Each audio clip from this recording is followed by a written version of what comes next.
Om Guruve Namaha, Om Guruve Namaha, Om Guruve Namaha, Om Guruve Namaha, Om Guruve Namaha, Om Guruve Namaha, Om Guruve Namaha, Om Guruve Namaha, Om Guruve Namaha, Om Guruve Namaha, Om Guruve Namaha.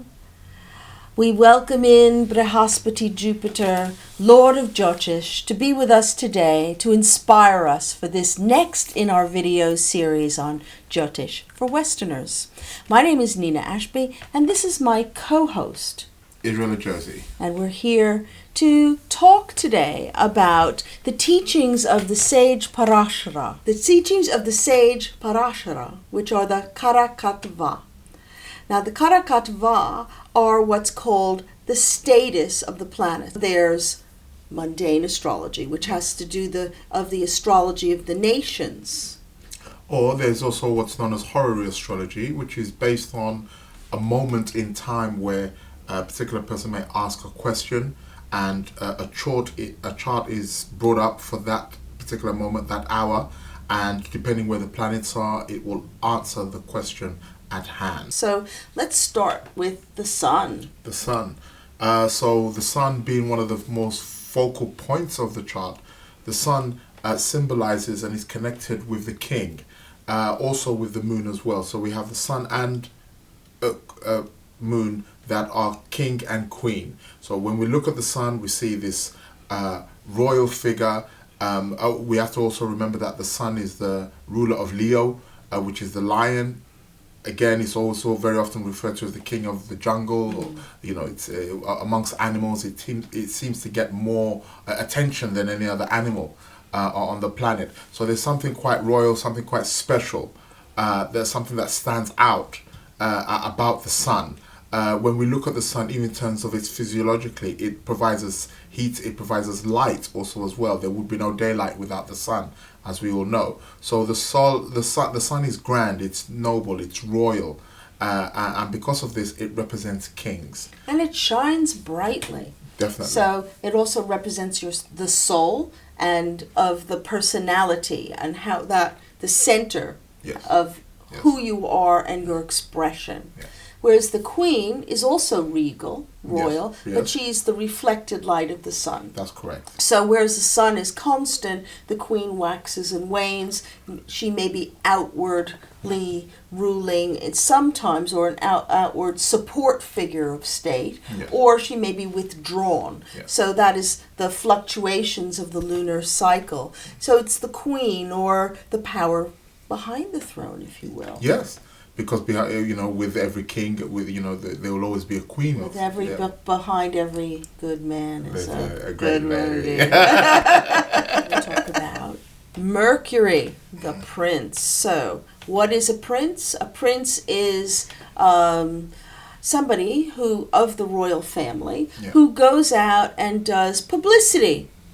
Who shakes hands, who makes contacts, who networks, who is a communicator on behalf of the realm, but doesn't really have authority to rubber stamp any kind of legislation or any kind of make actual agreements with people. Yeah. So that's because Mercury as a planet is a planet of communication. That is correct. So Mercury doesn't necessarily have the responsibility that is bestowed to the sun, the king, and the queen also as well, the moon. So Mercury tends to go to and fro. He's never in one place. This is the nature of Mercury. So like Nina was quite rightly said, is that he will go and communicate and shake hands and negotiate deals perhaps. That's the focus, and that's the realm of which Mercury operates. So he is the prince.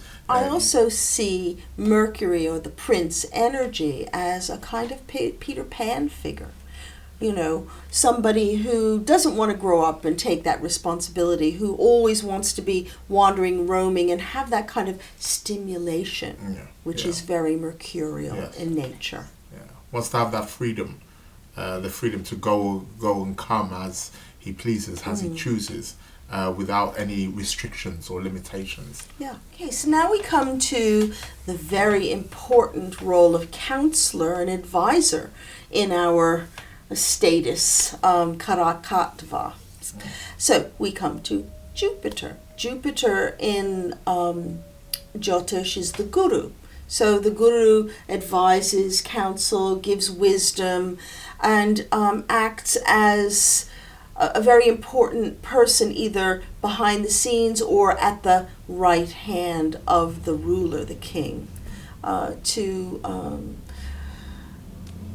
give their wisdom. Yes, most certainly. So as we all know, in all political parties or in all organizations, there has to be somebody who can use their wisdom, their ideologies or philosophies to be able to counsel and provide some kind of wisdom in terms of how to use their power or authority, where particular energy maybe needs to be focused on. So, and this is the job of Guru. This is the job of Jupiter. This is what he does in the chart. When we're looking at mundane charts, for example, in terms of where wisdom, advice can come from, we look towards where Jupiter is. Venus. Tricky old Venus. Lovely Venus. Lovely and tricky. So Venus represents the ministers or the diplomats, the people who run around and actually they use their charm, they use their influence to affect other people around either the royals or to within the population itself. Yeah. So it also has a lot to do with finances and banks, and because the state is run by money, isn't it? Most and definitely. Venus is about balancing the books. So Venus will point towards resources, perhaps in a mundane chart, the resources of the country, the amount of money, the financial equity that they have. She will also point towards the arts and also perhaps even the values of the country as well, as she may do also in the individual chart. Venus points towards your own values. So in a chart of a country, Venus will also point towards how the ability to be tactful and to be diplomatic. She will rule the ministers and the diplomats of the country. So now we are in to Mars. Okay, so we have our ministers and counselors, but now we have our military might, right? Yes. So Mars represents the generals and the military generally within the mundane chart. How powerful is the military strength of a nation? What kind of strategies do they use, and how do they go about it will be described about where Mars is placed in that chart, what house it's in, and also what sign it's in. So very important, because we know that anything to do with defense of the country, of the nation, and their resources and wealth and population is of utmost importance. Most definitely. Mars, Mongol is the fighting spirit. So depending where Mars is will show us where the fighting spirit, the kind of fighting spirit, how it's going to be expressed. Arms, as we know, in warfare, arms, or whether it's guns or weaponry, what kind of weapons are going to need to be used. Also, it's going to all depend on where Mars is and what Mars is doing in the chart. So Mars is very, very important. Mars is also to do with our ability to express our aggression, to be assertive. He is the energy. He's the planet of raw energy. So these are attributes that are necessary in warfare. So now we come to Saturn. So Saturn is all about service, really, and it's about social service. It's about industrial, have all to do with workers, the workers of a nation, everything from the street sweepers all the way up through the high civil servants and people who do administration on behalf of the country. And within the natal chart, Saturn is where you can see what kind of service and what kind of work you maybe fit to carry out within your life. In a horary chart, Saturn would show where the focus of energy needs to go in terms of how you apply your service or your work. As we know, he's very structural. He's to do with structure. So in a mundane horoscope, Saturn can show the structure of the workers, the workforce, the industrial force, and how that is built from the foundation all the way to the top. So Saturn is necessary because Saturn provides us that realistic, that earthly, that practical energy. So wherever Saturn is, and again in our natal charts, this is why Shani, Saturn in the chart is very important, because Saturn shows us where we need to be responsible, where we need to work hard.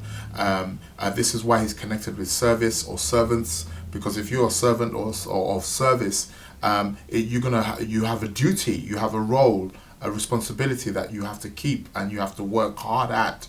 So depending where Saturn is in our natal charts shows us where we need to work on, where we need to be disciplined. No, it's Rahu and Ketu. Rahu and Ketu. So Rahu is all about spies, secret service.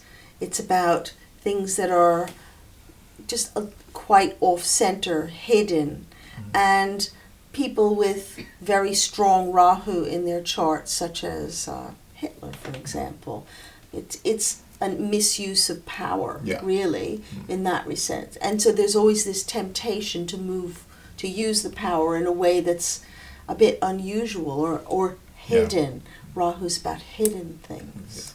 Rahu is very unconventional because the nodes are always moving in the opposite direction of the planets. The planets are moving counterclockwise, whilst the nodes are moving clockwise. So they're going in the opposite direction. So the nodes, Rahu, very often represents things that are unusual, unconventional. They are, outside of the box. So as Nina quite rightly put, spies, people who work in unconventional things. So if Rahu is very strong in the chart, very often in the natal chart, it can show a pull or a push towards unconventional work or being involved in unconventional things. And also in a mundane chart, if a country has Rahu very strongly positioned in a mundane chart, it can that country may be well known for secret service, a very strong pull or push towards foreign policies, spies, hidden agendas, but dealing with other countries' policies and things that are beneath the surface and unconventional things too. Rahu and Ketu work together, and Ketu is all about defense. Rahu is about going out and being a bit conquering, and Ketu defends what they have conquered. And it's all could be about isolationist policies. It could also be about just anchoring what has already been done. Yes. So it's Ketu's definitely got that strong survival instinct. So whereas Rahu, which we spoke about, deals with foreign policies, Ketu, which is the other axis, may want to defend that which it has gained from any kind of foreign policies or foreign attachments, or maybe through conquering or through some kind of advancement. Ketu will definitely want to keep that and keep it secure. And it's also has a martial quality to it. Because it's connected with Scorpio, which is the sign which is ruled by Mars. So it's got our Karakatvas, and that is the wisdom of the sage Parashara. And we hope that you've enjoyed our little presentation today. So please do write into us. Let us know how you feel. Post it on Facebook, our Circle of the Divine Astrology page.